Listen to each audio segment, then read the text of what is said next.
Hey everyone! Today I'm going to show you how to make delicious roasted potatoes that are crispy on the outside and soft on the inside. They're the perfect side dish for any meal and are super easy to make. Step 1. Prep the potatoes. Start by preheating your oven to 400 degrees Fahrenheit. Then, wash and dry your potatoes and cut them into small pieces. You can leave the skin on or peel them if you prefer. Step 2. Season the potatoes. Next, place the potatoes in a bowl and drizzle them with olive oil. Add your favorite herbs and spices, like salt, pepper, garlic powder, and rosemary, and toss to coat the potatoes evenly. Step 3. Roast the potatoes. Spread the seasoned potatoes out in a single layer on a baking sheet lined with parchment paper. Make sure the potatoes are spaced apart so they roast evenly.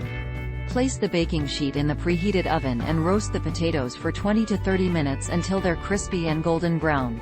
Step 4. Serve and enjoy. Once the potatoes are done, remove them from the oven and transfer them to a serving dish. You can garnish them with fresh herbs or sprinkle them with additional salt and pepper if desired. Serve them hot and enjoy. That's all there is to it. I hope you enjoyed learning how to make roasted potatoes. They're a delicious and easy side dish that you can enjoy any time of year. Thanks for watching, and I'll see you in the next video.